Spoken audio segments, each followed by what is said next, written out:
Welcome everyone. My name is Agnieszka Król and I'll be moderating today's meeting on behalf of the organizing team. So warm welcome everyone. I hope you can hear me well.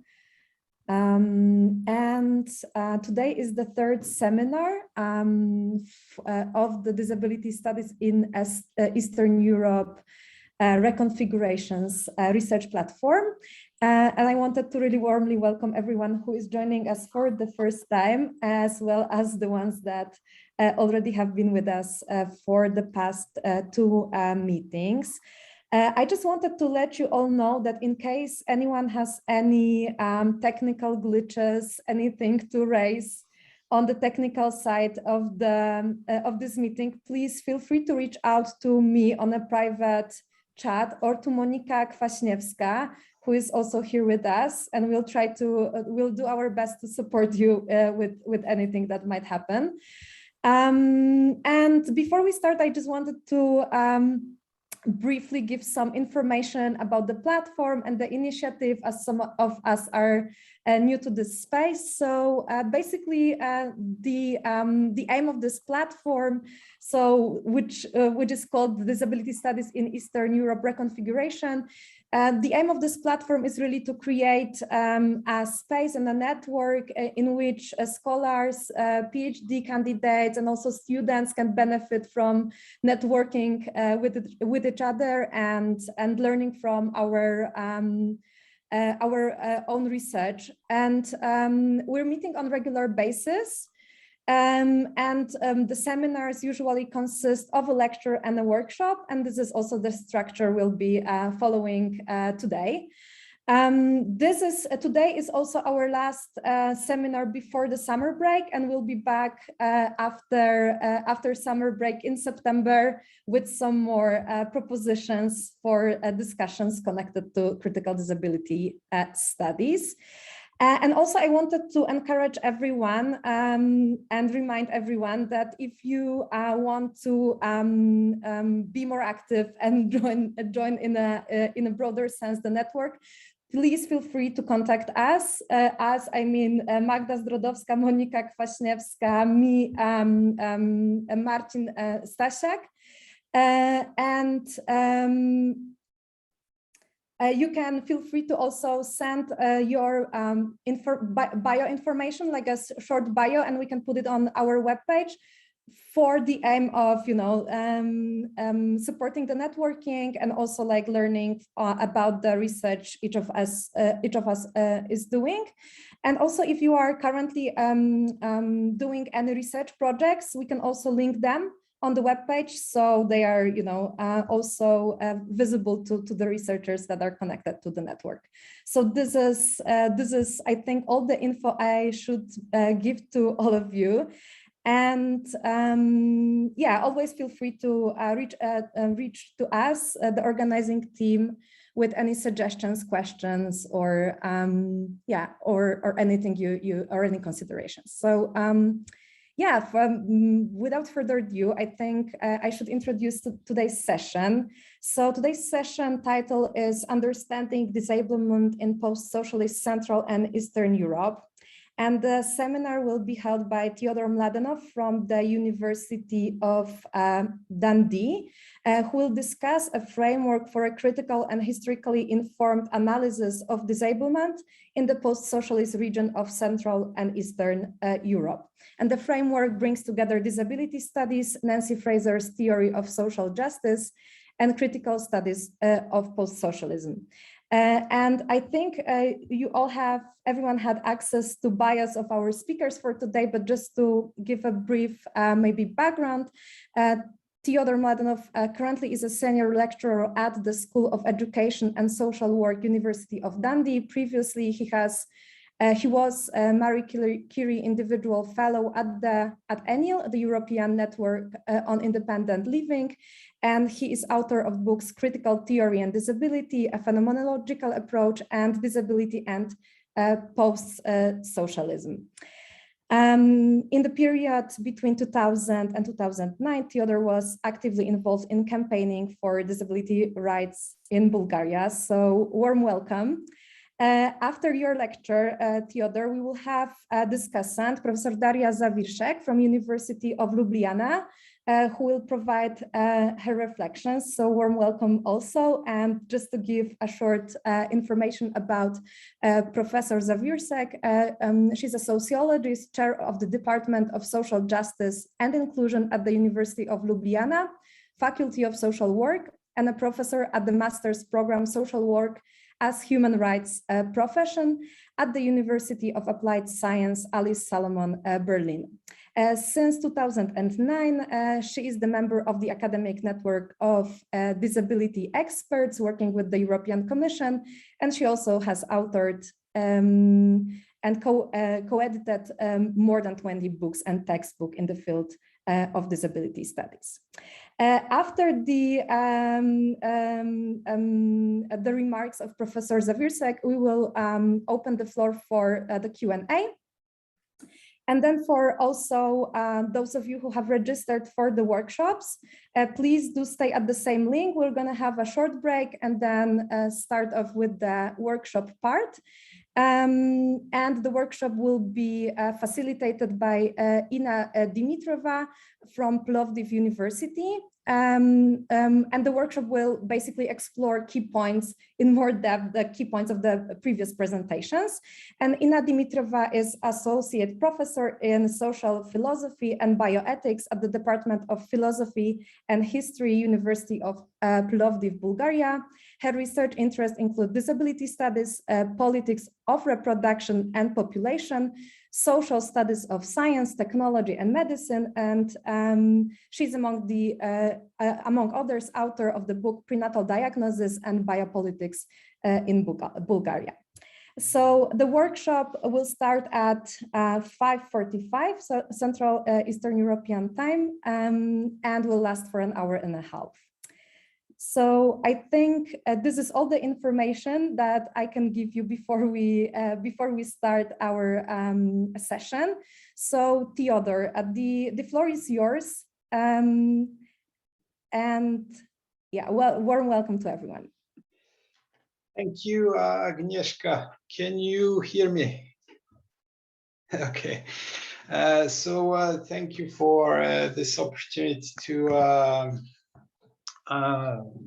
present, to talk about my research, and I specifically want to thank Daria and Ina for agreeing to take part and to contribute to this seminar, which I think will be much more interesting with them. With their inputs.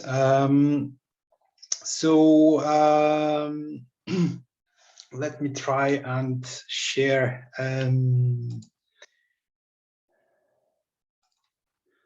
my presentation for today. Can you see it? Yes, it works well. Yeah. So this is my title slide, and basically I don't have any visuals. I just have some text on the slides that reflect what I say and summarize what I say. So there won't be a need to audio describe the slides. I have tried to keep the information on the slides to bare minimum.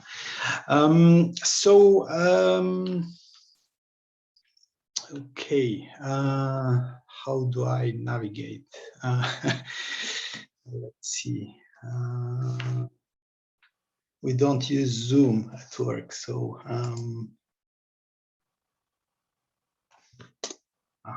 okay. So yeah, I hope you see now the introduction slide. In this presentation, I would like to discuss ideas that have been taking shape in my work on disablement in the post-socialist region over the last decade, basically since 2012, 2014. This work has resulted in a number of publications, articles in journals, chapters in books, and also a book published by Routledge called Disability and Post-Socialism in 2018. Also, this work has informed my more recent editorial work on a special issue of the journal Problems of Post-Communism that I co-edit with Monica Barr and Mike Titterton, and that is in an advanced stage of development. The ideas that I have in mind have revolved around the framework for critical and historically informed analysis of disablement in the post-socialist region that I have called Post-Socialist Disability Matrix. It has been informed by disability studies, by Nancy Fraser's theory of social justice, and by critical studies of post-socialism. So these are the three main areas that have gone into this framework. I will first say a few words about each of these background influences, each of these three knowledge areas, and I will then present my framework and discuss the resulting analysis of disablement under post-socialism.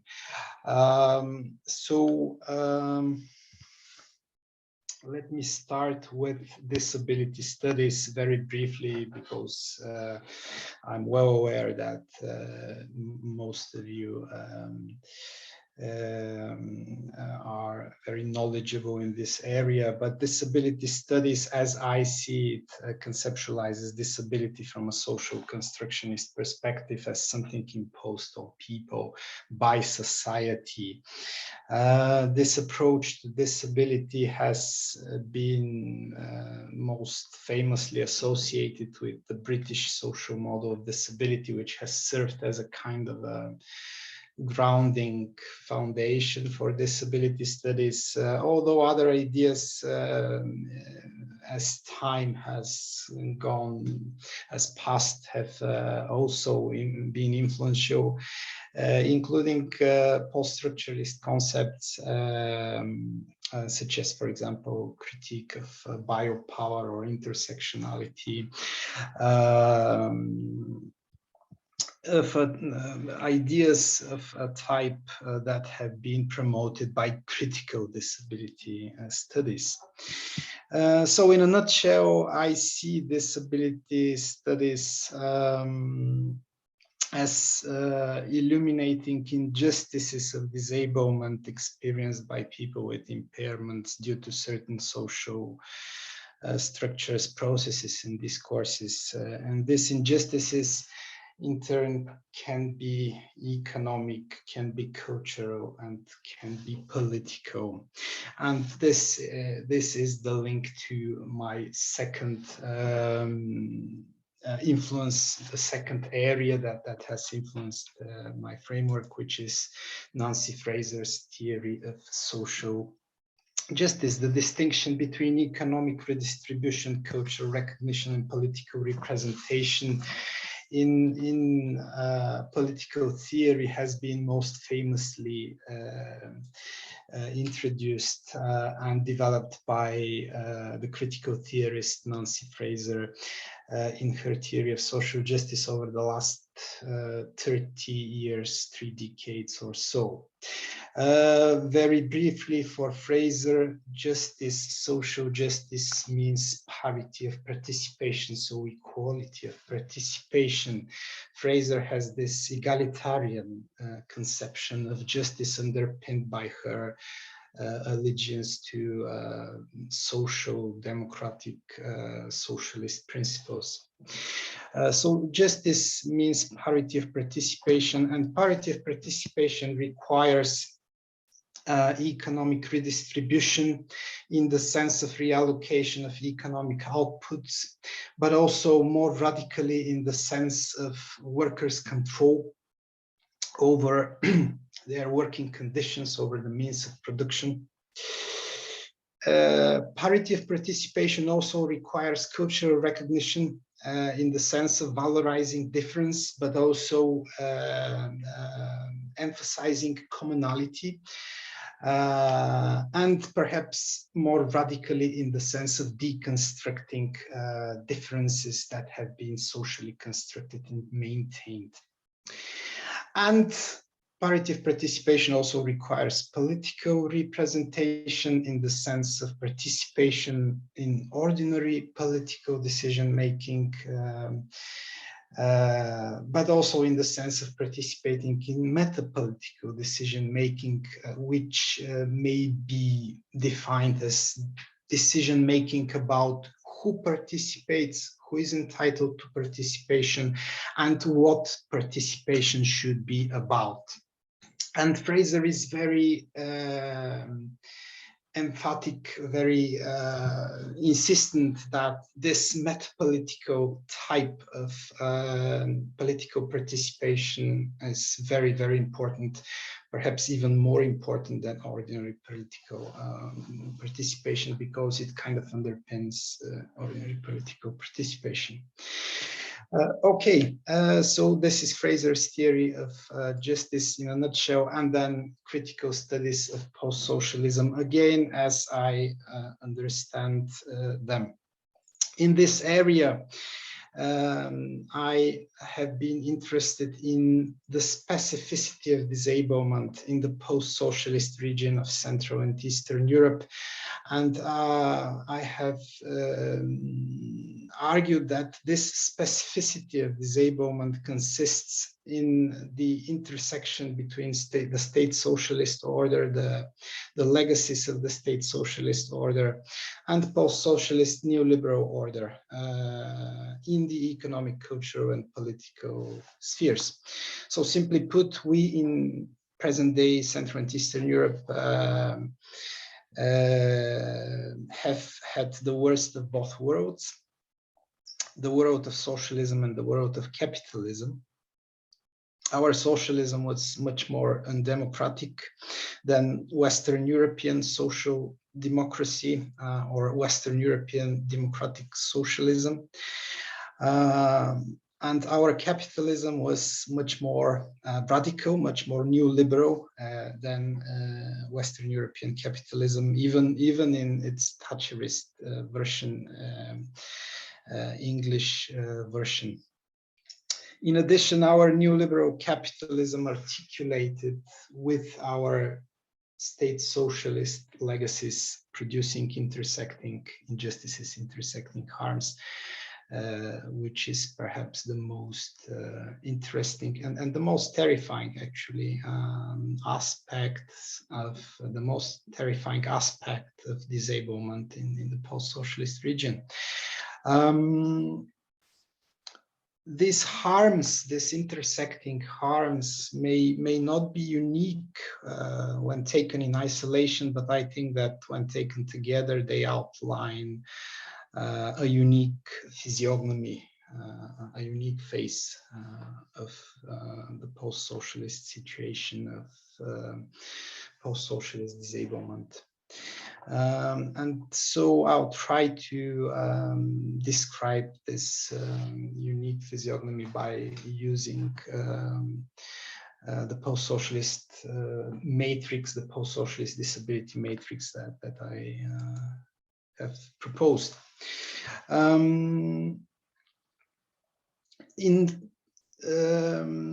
In summary, to understand my point, my main message is that to understand disablement in the post-socialist region of Central and Eastern Europe, we need to use ideas from disability studies, social constructionist conceptualization of disability. We need also Nancy Fraser's comprehensive understanding of injustices, or her three-dimensional theory of justice.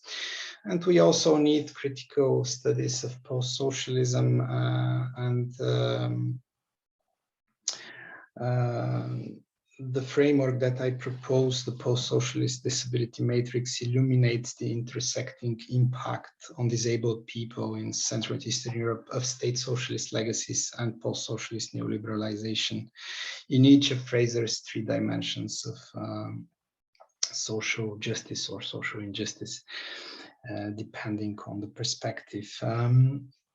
The disability policy legacy of state socialism, very briefly, has included segregated service provision in the economic distributive dimension, medical-productivist framing of disability in the cultural dimension, and weakened disability organizing in the political dimension, although these are by no means the only features of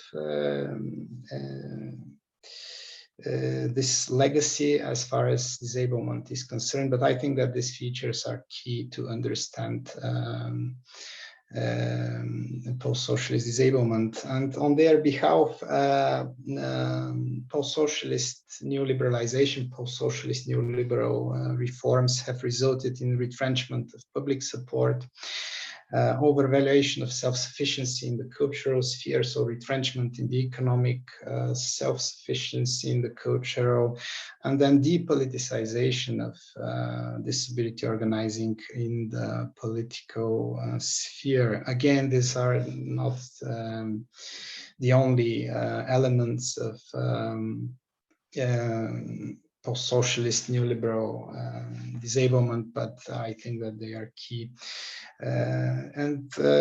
Finally, these issues constitute intersecting instances of disablement in all three dimensions of Fraser's theory. I will now say a few words about each in a bit more depth. Let me start with the economic dimension of economic redistribution.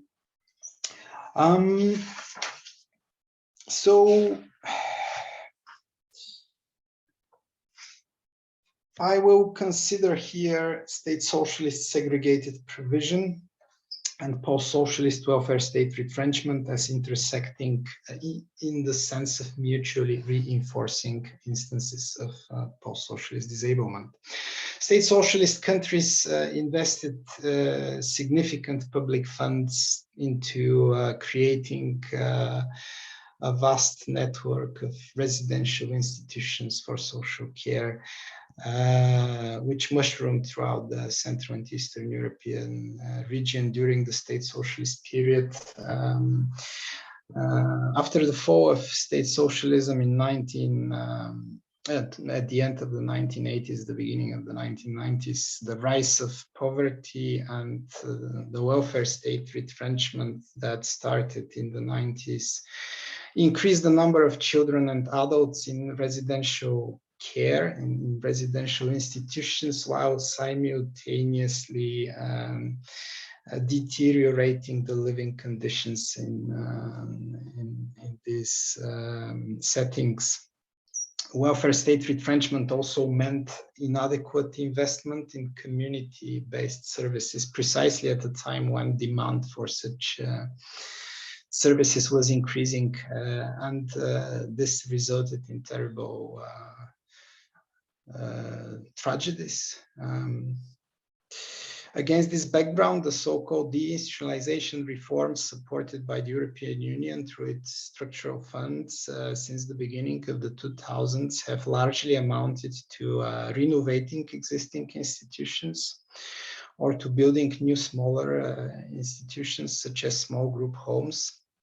So in brief, post-socialist deinstitutionalization has so far amounted to reinstitutionalization or transinstitutionalization, rather than real, effective, authentic transition to community-based support and services. The entrenched practices of channeling public funds towards segregated provision inherited from state socialist disability policy have persisted during the post-socialist period and have been compounded by newer processes of neoliberal welfare state retrenchment, where benefit cuts and failure to provide community-based support have increased the demand for institutional care, as well as the demand for informal support. Of note here is also that the increased demand for informal support has been part of the post-socialist retraditionalization of society, another phenomenon of great import, of great significance for post-socialist, for understanding post-socialist disablement.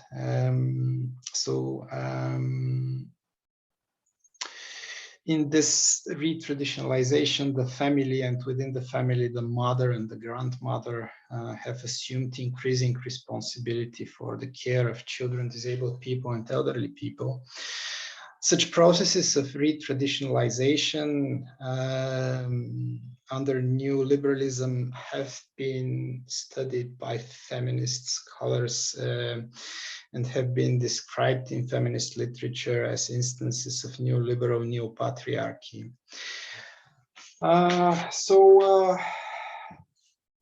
Let's now look into the second dimension, the dimension of cultural recognition. In this dimension, the intersecting instances of post-socialist disablement that I will consider are state socialist medical-productivist conceptualization, medical-productivist understanding of disability, and post-socialist overvaluation of self-sufficiency. So following the Soviet blueprint, the Soviet way of assessing disability for welfare purposes, state socialist countries in Central and Eastern Europe adopted centralized systems for disability assessment based on a medical productivist approach, in which medical diagnosis was associated with a degree of decreased ability to work. And this approach basically reduced disabled people to deficient bodies and inefficient resources for the labor market. With the effect of enhancing the misrecognition of disabled people in all areas of life, from the family to the school to the factory and beyond. Long after the fall of the state socialist regime, in many, perhaps most post-socialist countries in Central and Eastern Europe, the management and understanding of disability for welfare purposes has continued to be dominated by medical professionals and medical productivist categories.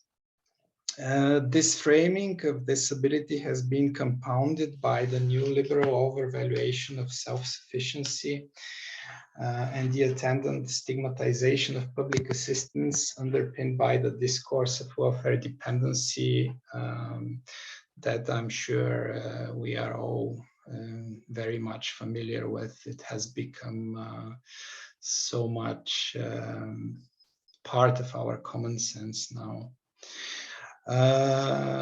When citizenship requires self-sufficiency, the people framed as functionally deficient and economically inefficient, or as deficient bodies and inefficient resources, are bound to be perceived as second-class citizens. Of note here is that the overvaluation of self-sufficiency, very characteristic of neoliberal approaches to social policy, social support. So the overvaluation of self-sufficiency did not increase the independence of disabled people in the post-socialist Central and Eastern Europe. And this is because independent living is not about self-sufficiency, it is about support that maximizes choice and control. So it is about support organized in specific ways rather than about letting people cope on their own. But neoliberal renderings of independence have tended to misrepresent it as self-sufficiency, which has had a negative impact on advocacy for independent living in the post-socialist region specifically. So considering independent living in terms of self-sufficiency amounts to misusing the term, and it is actually sometimes used to legitimize retrenchment of public support, and it creates a kind of a negative image of the independent living movement, which is very ironic.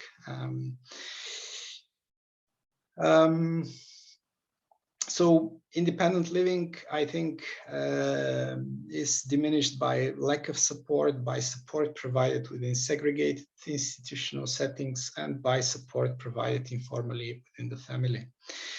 The third point suggests that the post-socialist revival of the patriarchal family has diminished opportunities for independent living. So we have a link here to the re-traditionalization of society. And its impact on disablement, its significance for disablement. And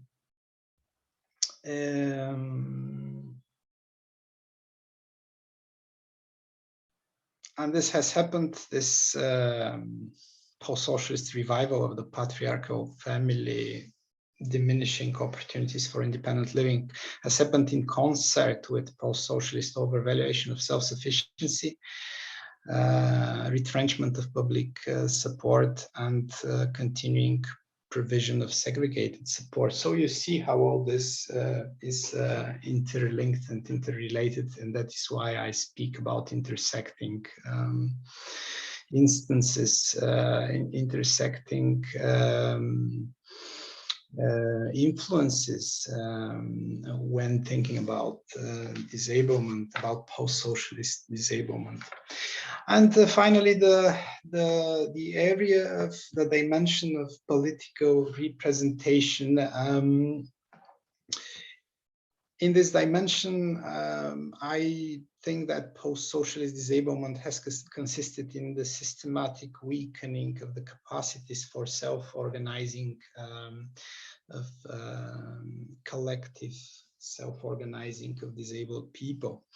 The well-known suppression of disability organizing during state socialism was a function of the more general suppression of the political public sphere during state socialism, where civil society entities such as charities, associations, self-help groups, and even trade unions were either disbanded or reconstituted as extensions of the state. The weaknesses of disability organizing inherited from state socialism were partly and temporarily offset by the general increase of disability activism in the aftermath of 1989, in the aftermath of the fall of the regime. The 90s were a time of very strong, very intense development of the civil society in the region. A wave of dissenting, critical, and counter-cultural initiatives emerged in the 90s. In a sense, the 90s for us in the post-socialist region were like the 60s for the people in the United States or in France or in Britain. However, subsequent chronic underfunding of advocacy since the mid-2000s has nudged many of these post-socialist initiatives, these post-socialist disability organizations towards service provision, thus depoliticizing civil society initiatives. And this has overlapped with the general depoliticization of disability issues. Disability issues are very easy to depoliticize because of their individualization and medicalization.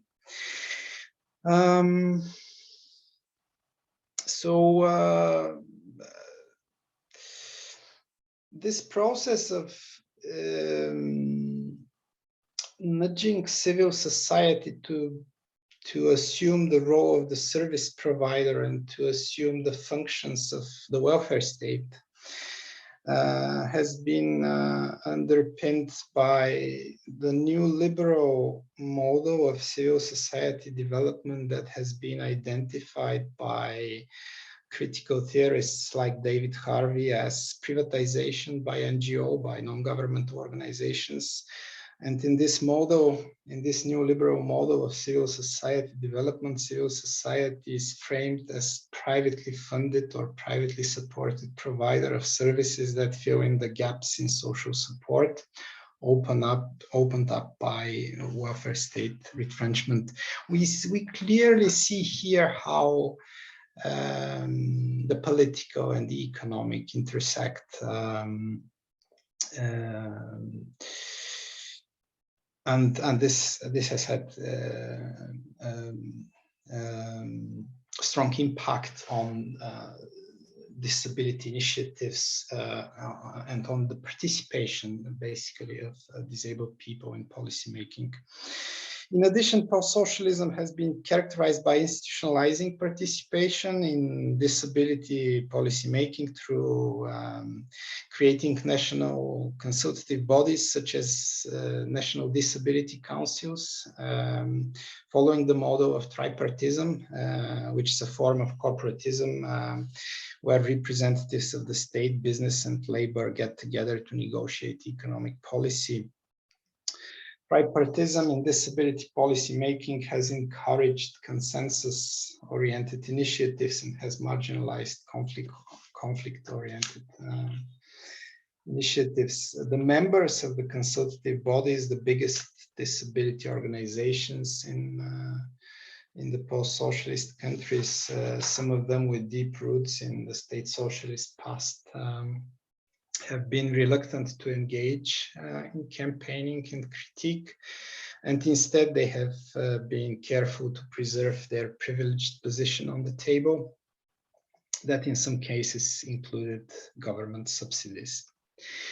We know that it's a kind of a deadlock when civil society organizations receive state funding, they become increasingly reluctant to criticize state policies. So it has a negative impact on advocacy, the advocacy functions of civil society entities, and in particular disability organizations, including disabled people's organizations, DPOs. This is very briefly the framework and the way in which I have applied it so far. I think that it can be broadened, it can be updated, and it needs to be updated. And one way of developing the framework further and developing this analysis further would be to look into transnational issues. The understanding of post-socialist disablement needs to pay attention to the transnational perspective, which I must admit in my original analysis has been developed. The process of European integration, economic globalization, technological enhancement, internet, social networks, the displacement, migration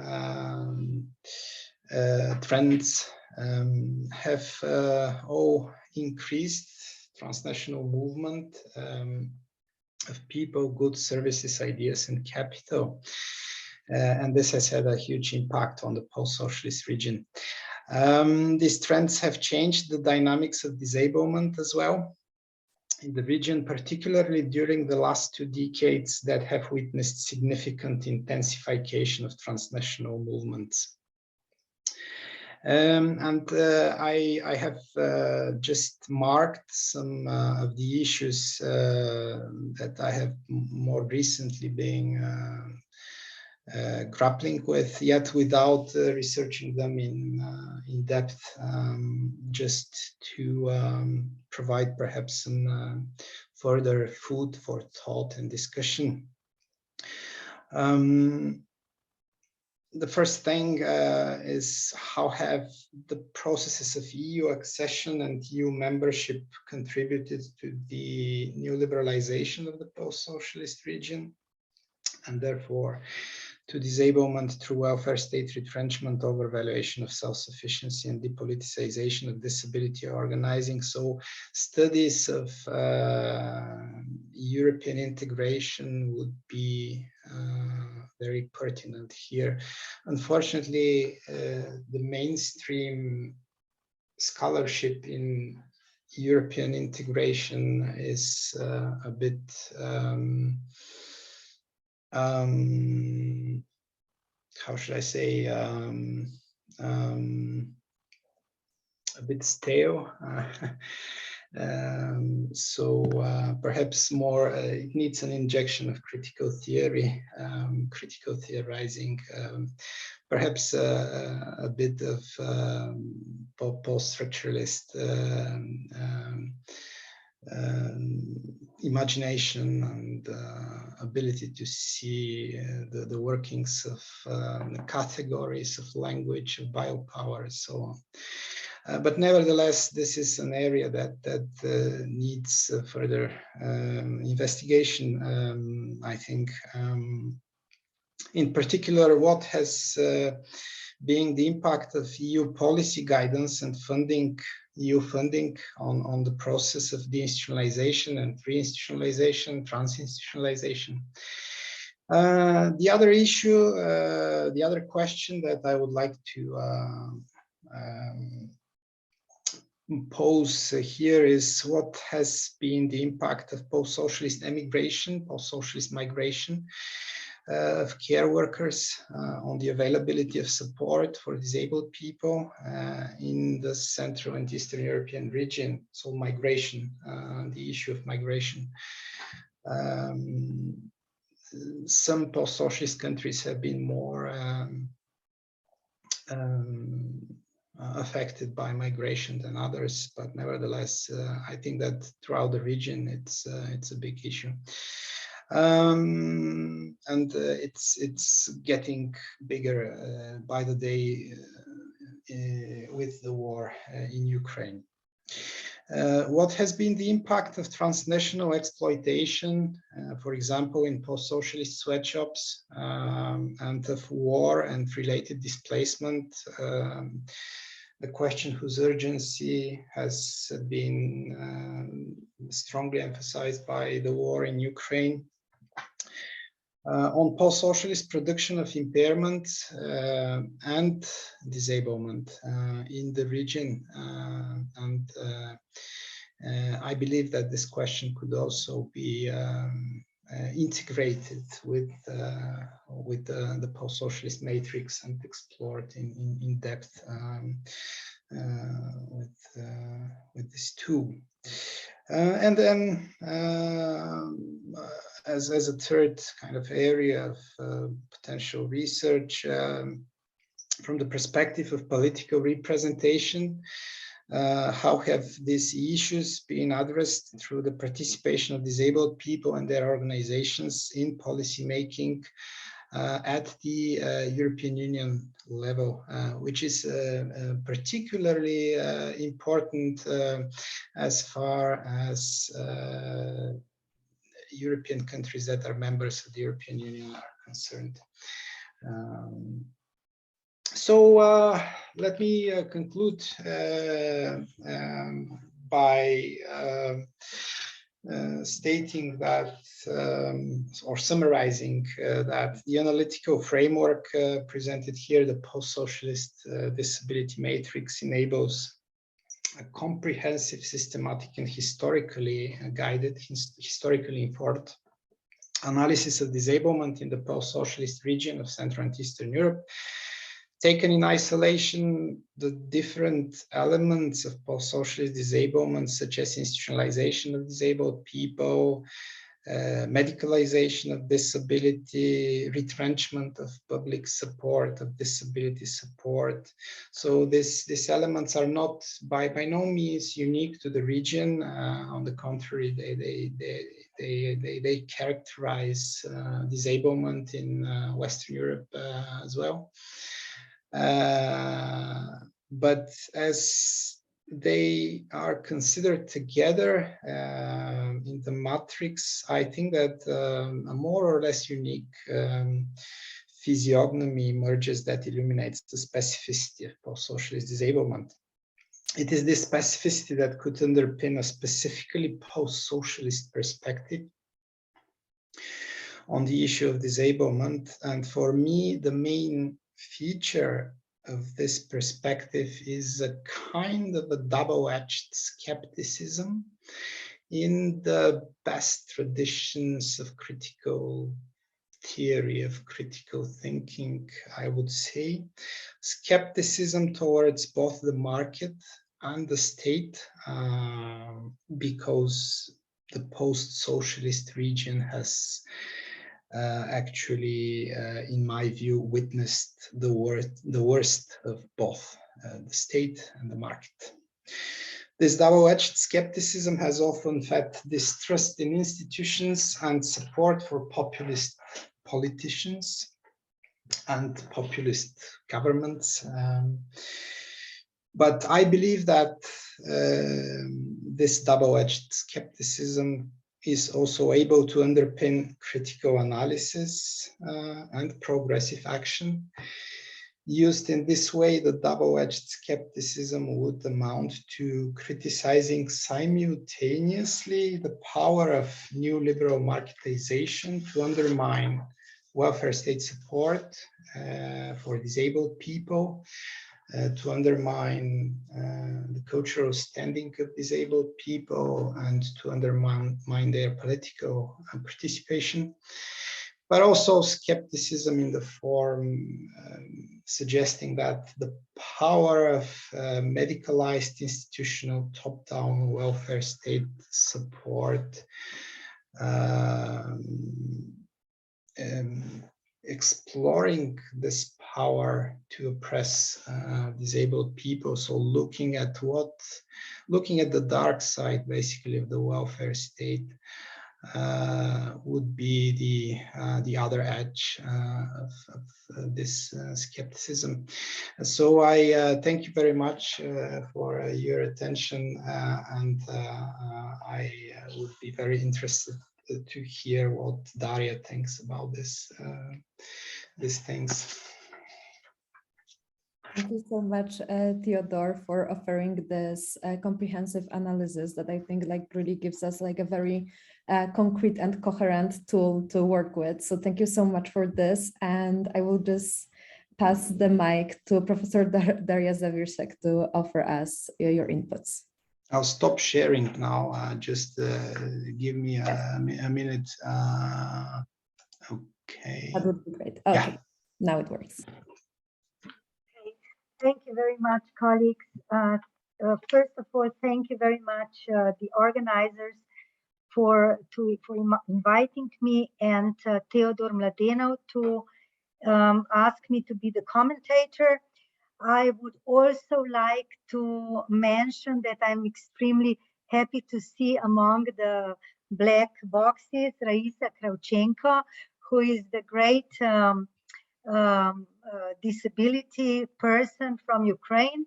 I mean, person who actually gathered together over 100 disability activist NGOs and who is extremely active in disability struggle whatsoever, what we can think about. So great to have you with us. Yes, much can be said about disablement in post-socialist region, and Teodor Mladenov said a lot, quite a lot. And just to go first to his last point on about the double-edged skepticism to the state and to the market. I think it's quite rightly, isn't it, that people generally, as well as people with disabilities, are skeptical towards both the market and the state, because both oppress them and oppress them, as for example, the historical studies, critical disability people mentioned. And probably what we need is a kind of constructive skepticism. How can we work differently with this skepticism? Yes, the market, capitalism segregated people into parallel institutions and made them incapable and invisible, and so, and the state, the communist socialist state, as well as the capitalist state. So I think that the upper-edge skepticism is quite correct. So unfortunately, the matter of the fact is that the majority of the research that is done in Central and Eastern Europe is actually still not accessible for the wider readership. And I really like the three questions that Teodor mentioned at the very end. What are the potential research topics for the future? And some of the studies that are done in Central and Eastern Europe are not accessible because of language barrier, but many, for many, there is the power knowledge problem. So the Central Eastern European countries as peripheries countries, as a semi-periphery, where nobody will quote you when you are from Central Eastern Europe. Teodor is now from the global West. I'm from the global East, and I can tell you nobody quotes you. Even you are quoted only if you give ethnography. So, and this is what we have to somehow bear in mind. And if we are kind of critical disability researchers, we also need to look at our own attitudes, who we quote, how we quote, and also to share the body of knowledge that we have among each other, and actually take them serious. I think that the post-socialist disability matrix, as it is called by Teodor, is very productive. And as you said, Teodor, there could be a lot to add to it, isn't it? For example, you mentioned economic redistribution, but in this area, we could now discuss about disabled people as producers, for example, and the whole neither state socialism nor post-socialism, and actually saw them or see them as producers. Although they were already in state socialism, massively stored in sheltered workshops, or to work in rural areas to help the farmers, and almost with no money and so. So they are actually still today prevented to enter paid employment. And today what we have is the parallel employment structures. For example, disability companies, employment services where they are assessed for further employment, and they are constantly deleted from the unemployment figures numbers in order to make the figures better. And there is almost no research done in Central and Eastern Europe about what is happening with supported employment. The countries that are part of the European Union of post-socialism, they do have legislation, because this was one of the conditions to enter European Union. The condition was that not only parallel employment, but also supported, accommodated workplaces would exist.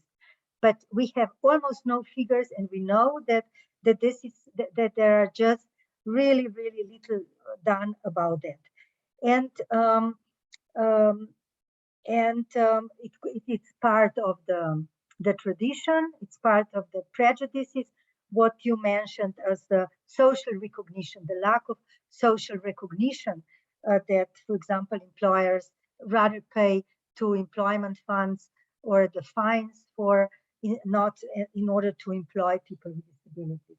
And I really like the concept of philosopher Agamben, who said that there are people who are actually included through exclusion. And I think it really perfectly fits into the lack of social recognition of people with disabilities in Central and Eastern Europe. They are included in different parallel structures, but at the same time excluded from understanding the human diversity and recognition. For example, Egle Shumskene from Vilnius University, Miloš Vutopal from Masaryk University, both of them looked at NIMBY phenomena.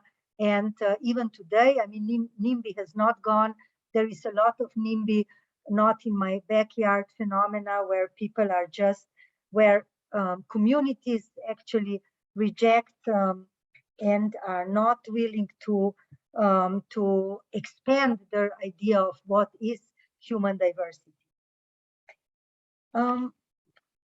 I think that it would be productive to look at Central and Eastern European countries not only as a monolithic bloc, and not to fall into the trap of the East-West divide, sometimes called the Iron Curtain methodology.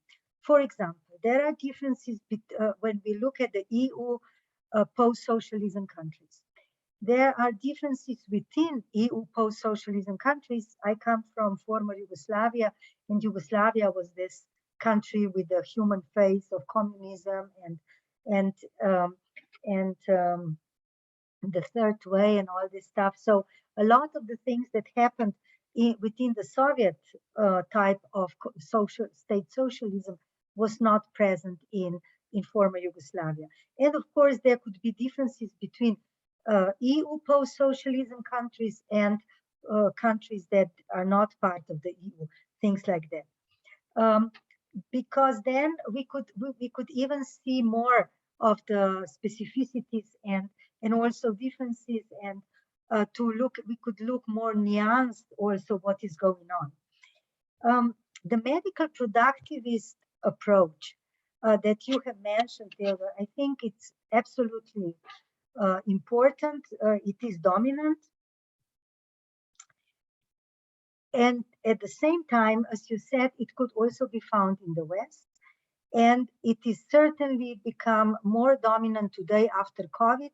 The medical productivist approach is returning, which you also have shown in one of your articles on COVID and state and what happened in institutions during the COVID. And also when we looked until the late 70s, or even the 80s, the medical productivist approach was dominant also in the West. Remember that women with long-term mental health problems in the UK, most of them were sterilized until 1975. Or, for example, in Austria, Germany, and also in the UK, the institutions started to close down in the early 80s, not before. So we have this, it was, so we can see that there is many things that we can are actually can be found in the West and in the East. I really like the historical perspective that you have mentioned. And I also, in my work, I have used a lot of historical work, and I would like to remind you that in the book that Teodor also mentioned by Michael Russell and Elena Yarskaya-Smirnova on post-Soviet disability, and so both of them show that actually state socialism glorified the able-bodied, productivist bodies, but also athletic bodies.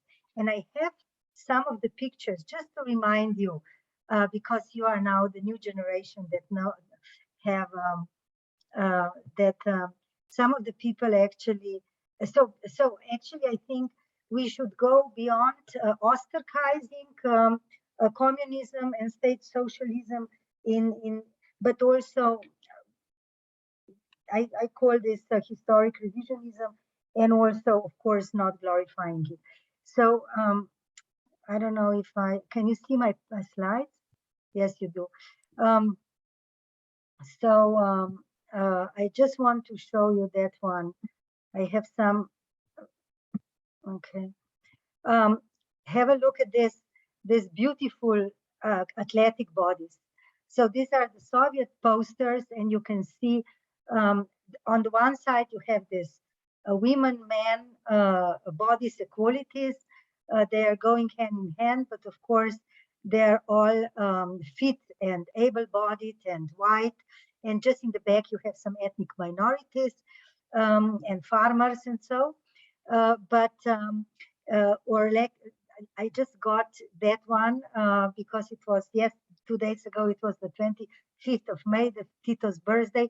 So this was the typical poster from the former Yugoslavia. Again, you have this athletic body, and in the back you have the farmers, women with the scarves. So nothing that we could, things that we now ascribe to Muslim women and ostracize them in Central and Eastern Europe, things like that. Or, for example, that one where you have again, this the healthy farmers or workers that perform the work. So, from the historical perspective, there was absolutely no disability whatsoever. I mean, this poster, I think Pavel Romanov gave me this poster many years ago. Unfortunately, he passed away.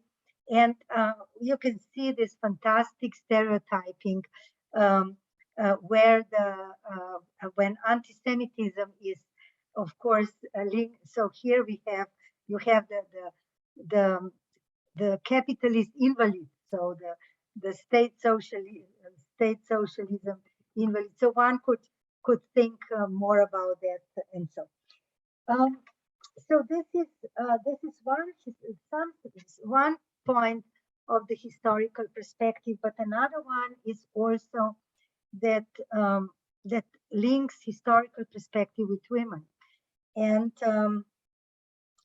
my question in my research was, and actually I was the question why, what was the reason that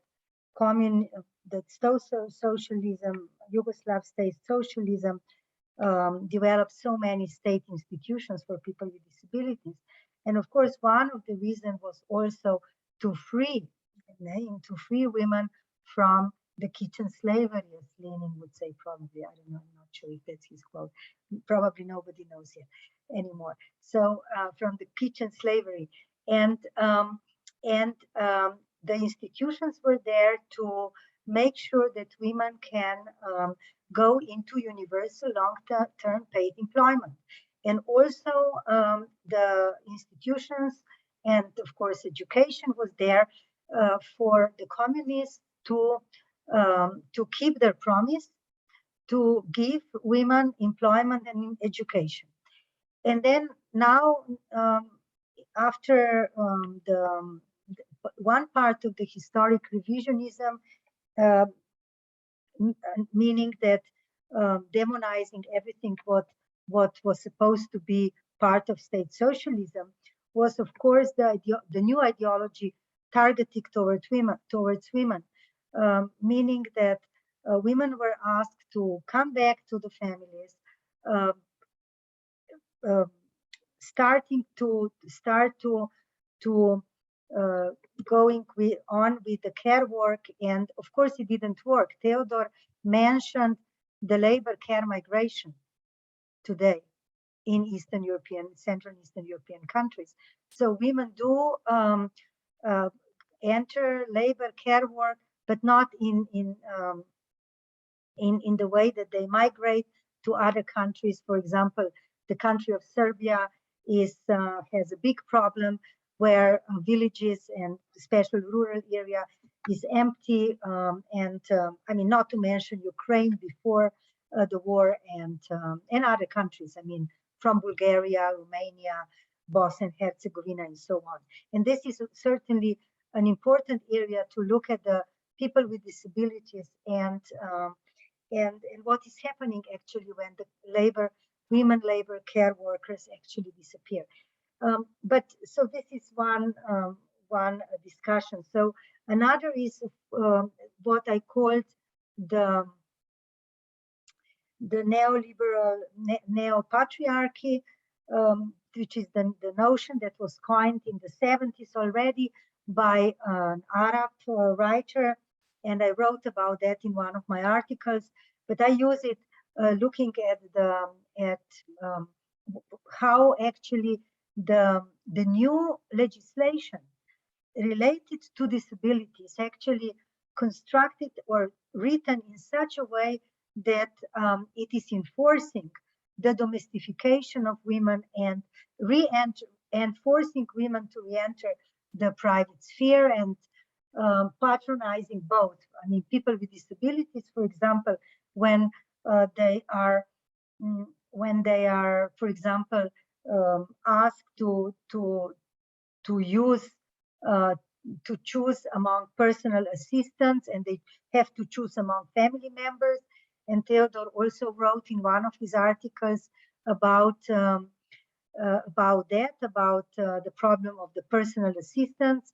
So we have, what I like to say is that we have a new legislation, and very often the countries, post-socialist countries which access European Union, have wonderful legislation that actually gives a lot of human rights, a lot of human rights to people with disabilities. But when it comes to implementation, it's another problem. Then we have a kind of repetition of what we already know, a kind of patronization, invisibility, the lack of political will, the lack of proper education, so the re-education of the staff. For example, Teodor, he mentioned in one of his sentences the re-institutionalization. Especially, this is interesting for countries that entered the European Union: Poland, Slovakia, Romania, Bulgaria, etc., and so forth, including Slovenia. And there is in all of these countries the issue of re-institutionalization is taking place. So what is at stake? There is governmental money, there is EU money, but still, so it's not even the lack of funds. It's the lack of the understanding what is disablement, what is critical disability awareness about, what are the human rights, what has disability to do with human rights. So when the politicians from the post-socialism countries, when they look at the disability area, they look at it from this patronizing medical rehabilitation model, and how so it is really the question: how can we break through that? The critical education is missing. I think I'm quite sure about that. And there is also, Teodor mentioned, the collaboration, the political collaboration with disability organizations which get the funds. And yes, I remember that already in the late 90s,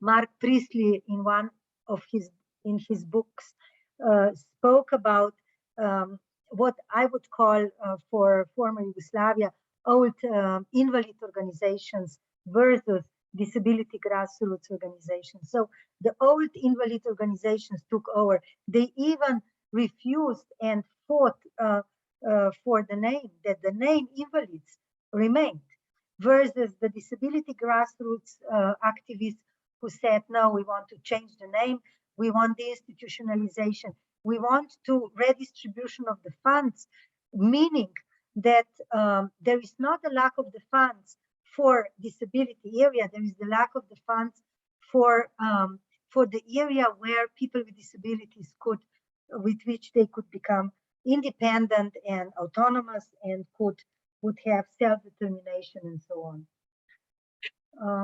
Okay, I just want to show you, I know that I'm finalizing now. I just want to show you my favorite photos. This is 2003, and this is one of the protests in Ljubljana. And on the right side, you'll see the famous Elena Pečarić, who is disability activist who fought for independent living and personal assistance. And you can see these huge tracks are stopped by the small body of Elena of 14 kilos. I mean, she said this for herself, so I'm not appropriating her, I'm not naturalizing her. And in 2005, this woman, also sitting on the wheelchair, she said, we are too young to go to old people's homes. So very clear message to the politicians. And and again, young people are very often sent to institutions or to old people homes because of the lack of other provision still today. So my question often is, what has been done in these 30 years? I mean, how little it has been done. And then again, so here you have the poster, Catch the Cripple. So the whole, you know, the appropriation of negative terminology that we know from many activist movements across the globe. And here is also the Raphael here. He actually wanted to say that the funds, that a lot of people became very rich, those who actually were in so-called invalidity politics. And here you say, in this picture, you can see politicians don't want to know. But here, for me, this picture is extremely interesting because on this protest, the personal assistants, which were already employed by this organization, YHD, Youth Handicap Deprivileged, actually joined in the protest together with disability activists. And for example, this one in front of Strasbourg institution is the World Solution, the poster held by Natalia from YHD. Okay, so this is that I wanted to share, and I don't want to use more time. Thank you very much. I will stop sharing, and I'm glad to ask to answer some questions. Thank you very much. Thank you very much, and thank you also for reminding us, especially about how difficult and what challenges are there for all of us when it comes to bringing up and creating some analysis around like the Central Eastern European region that go beyond only linguistic aspects, but also are related to the power dynamics. And I think it opens a lot of questions on how to avoid what you were saying about like how to avoid like monolithical view on the region also. So with having said that, I think we can open up the space for questions and answers, but also for reflections, comments, inputs, whoever would like to start sharing. I think both of the inputs have really I think led us to question a lot, and also I'm very curious how the analysis presented resonate across different countries, but also across different theories you are all using in your scholarly work, as well as across disciplines, because just to acknowledge that we are gathering here not only like sociologists or people like working in political science, but also other disciplines. So please also feel free to speak from this cross-disciplinary perspective. It's more than welcome.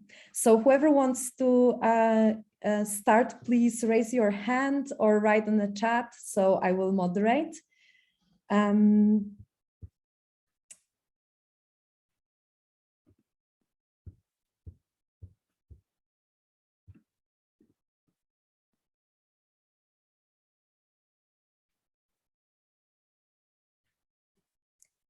Magda, please go ahead. Okay, I will ask the first, I hope the first question. It will be very brief. Thank you for this amazing presentation, Teodor, and comment, Daria. It was really a pleasure, intellectual pleasure to hear, to listen to this. And I have a very quick question to Daria, because on one of your slides I saw the poster like being put on a wheelchair of one of the protesters that used the word cripple, as you mentioned, but it is quite interesting linguistic case of adapting an English word but writing it not in English. I saw it has a very specific it is written in a very specific way, with K at the beginning, cripple. Can you elaborate on this or tell something about this transnational movement of words? As you said, it is emancipatory, but it is emancipatory in English language, taking into consideration what cripple means. How does it work outside this English language context? Thank you. Thank you, Magda. And maybe I'll just collect maybe 2 more questions so that then we can answer in one round. Monika Dubiel, do you want to go next?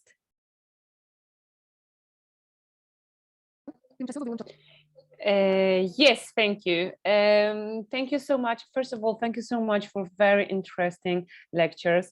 Thank you for both of you.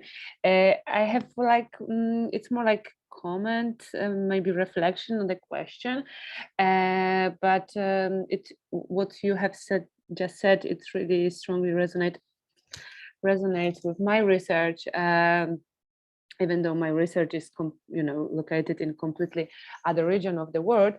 But when I started my investigation in Latin America and discovered that they didn't have so many studies located in this perspective that we know from classical disability studies, like the social model, the medical model, and so on. And I thought, okay, maybe they have just, didn't adopt this perspective. Maybe it didn't arrive there yet, and so on. And then I started to think, maybe it's like post-colonial kind of thinking that they, and in Eastern Europe us, we have to go and follow the Western academia. I mean, is elaborated in the UK and in the US perspectives. Maybe we should maybe those elaborated there actually don't apply to our reality, and maybe that's why they are still not as popular as in Western academia, because we just we just still don't know how to define our concept of disability, and maybe what we are used to reading, all these famous authors from the UK and from the US, maybe just it's not relevant for us. Like in Latin America, for example, in literature, they they invented the magical realism because they felt that regular realism didn't describe properly Latin American literature, and maybe the same is with these models of disability, and it's more like opening, maybe inviting for the discussion. Do you think we can elaborate our own models of disability? Do we have something so specific to do it, or is all the thing that it is already elaborated can apply to all cultures, all realities? Sorry, because I know that it was kind of long and not very well organized. No, thank you, Monica. I think it's a very important question, especially for our group. And shall I still give the floor to you, Dilmurat Yusupov, if you would like to go next? Thank you very much. Really interesting debate that Monica is starting there, but I had a really good, I just wanted to thank her really for the comprehensive presentation that Teodor and Daria did, and also with the interesting matrix, that post-socialist matrix he presented. I actually read the book, and it was really interesting to see the commonalities of the Soviet legacy in Uzbekistan, where I come from. And I'm also doing this research on the Soviet legacy in disability organizing. And I had a question about his state socialist medical productivist framing of disability. He was saying that he was using the concept of citizenship. So he said that citizenship requires self-sufficiency, and that's why disabled people in the Soviet kind of medical productivist approach, they were considered as inefficient bodies, and kind of those who are not compatible, who are not suitable for employment. And I've noticed that many scholars in the disability studies in the post-socialist area, they use the concept of citizenship for example, Sarah Phillips, she used mobile citizenship in Ukraine. And I don't know, Michael Russell, he used social kind of citizenship in his dissertation. So I'm really curious about what forms of citizenship we can talk about in the post-socialist kind of forms of disability citizenship. This was my question. Thank you. Thank you so much. And maybe I'll just take a privilege of having a mic and also ask a question or a comment. And I will give the floor back to you, Daria and Teodor. So I just wanted to ask a question about methodology. If you could speak a little bit to the methodology of how you develop the framework, I think it would be really interesting. And also, if you would like to elaborate a little bit more on this, on how the framework that you work on, I understand like a few years ago, and now you are trying to also see how it resonates with the current political situation, including the Russian aggression in Ukraine. If you could, if you would like to elaborate on this a little bit more, I think it would be very interesting. And just one comment, I think like this framework of that you were speaking about on the politicization of disability rights claims, I think it resonates really well, I think, in how I understand the disability rights movement and how is it visible in different political spaces in Poland also. And just wanted to comment that I think that if we do research labor market policies, I don't think this particular aspect is very often taken into account, but I feel that it resonates a lot, because if we see that the politicization of disability rights as a movement and their cross-movement work, for example, with labor rights claims, I think it also gives an interesting perspective to look at what happens with the stagnation on the labor market. So I will just pause here and give back the floor to you, Daria and Teodor, to comment on the questions. And I noted them down, so if you don't remember, I can remind us. Teodor, will you go first? Yeah, can you hear me? Yeah, good. It's so many and rich questions that touch on deep issues, debates about particularly on decolonialization and the post-colonial ideas and how it relates to the post-socialist region with regards to, for example, the traveling of language between countries, traveling of concepts, transnationalization of concepts. Perhaps we could speak about transnationalization of concepts in the way in which we speak about transnationalization of democracy. With regards to the social model as an imperialist kind of construct, I don't think this is a useful way of thinking about the social model. I mean, the social model emerged out of experiences of fighting apartheid in South Africa. Its roots are there and in Marxism, so I wouldn't see the social model as a product of a Western construct or something like this. The concept of citizenship, I think it's a very useful concept because it may enhance the links between social and political analysis and human rights analysis. And also say something about the meaning of human being, about what it means to be a full human being, and would enable us to criticize these ideas about full human being. I think that we should also be careful with the concept of citizenship because it has historically been used in a national way and in a productivist way. So it carries with it some baggage, some nationalist and productivist baggage that we need to be careful about. But if we are careful about this, then it's very useful for disability studies and disability rights advocacy. Particularly, it can also be a bridging concept between theory and action, between academia and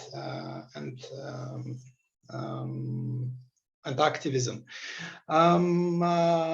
With regards to the methodology of developing the framework, I used document analysis of grey literature. I used my own experience in disability rights in Bulgaria. I used literature, research, literature review. I looked at, I also used the case study methodology, so I developed different studies of different cases of disablement. For example, disablement related to medical-productivist assessment of disability. When I was working for the Center for Independent Living in Sofia in the 2000s. I also did a lot of interviews with disabled people, with helping professionals, with politicians. That has this fieldwork has also informed my thinking about disablement in the post-socialist region. I have tried to triangulate and to see what people from other countries in the region have experienced and have said about. I've used Daria's research. I've used Michael's work and Elena's work as well. Finally, yeah, I mean the links. What happens currently in Ukraine and how is this impacting on disabled people? This is a very difficult question. There are a lot of institutions for disabled people in Ukraine, and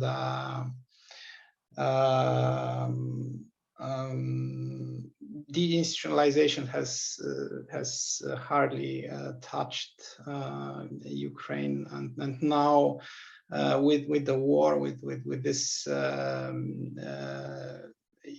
emergency situation, this disastrous situation, this is creating additional tragedies and additional deaths and the institutional confinement of disabled people, inaccessibility of emergency responses, of evacuation responses is also a big issue. I mean, we can trace basically the intensification of disability injustices, disability tragedies in Ukraine. We can trace them back to a lot of the issues that were already discussed as part of the matrix and by Daria as well.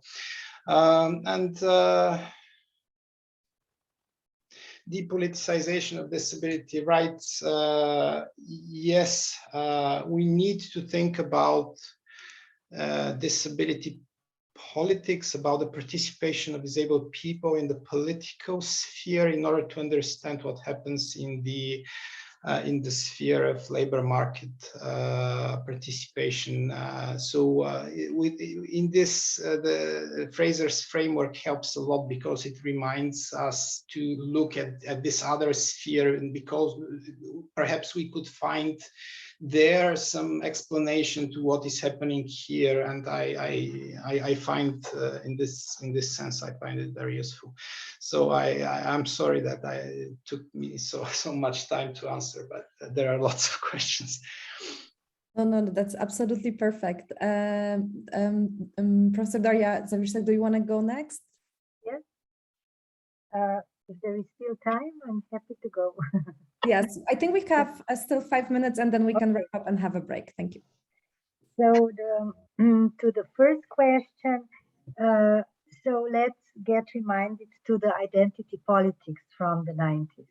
And the identity politics that is also linked with Nancy Fraser thinking of social recognition was actually important for people who use negative terminology and change in order to change its meaning while appropriating it for their own struggle and fight. For example, remember the movement Black is Beautiful, or Die Huren, the horse in Germany.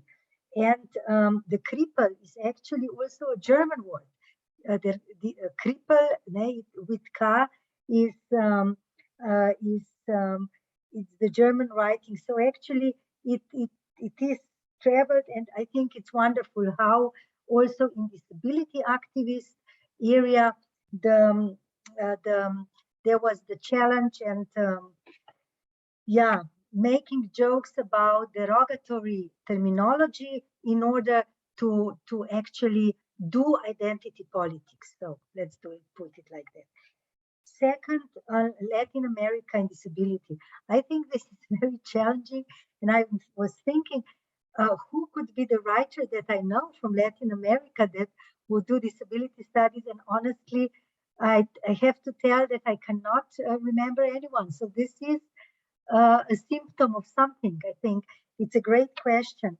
But we know that in Latin America, there is a great movement, social movements, new social movements.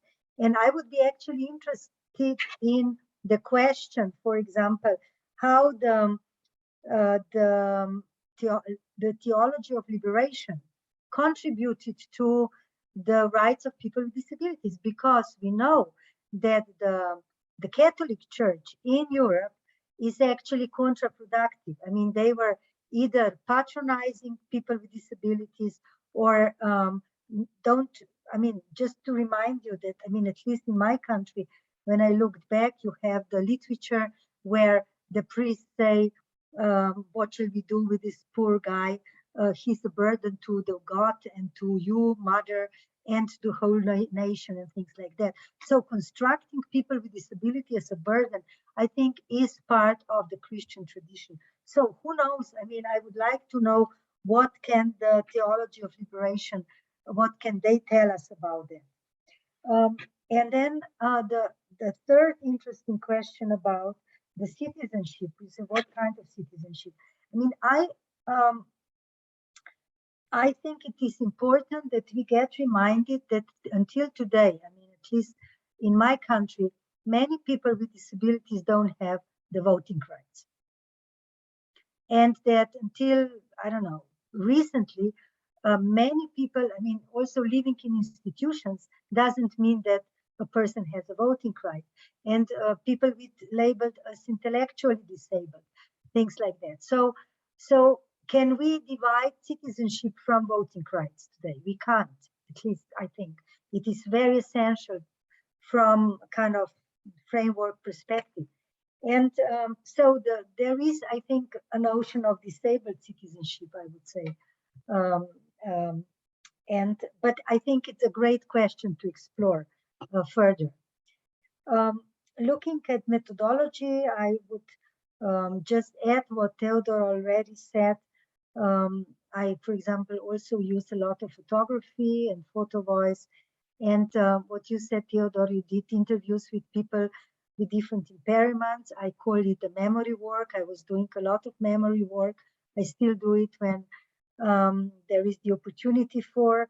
And I think we can use all sorts of qualitative methods and methodologies, and it's a kind of ongoing work. And of course,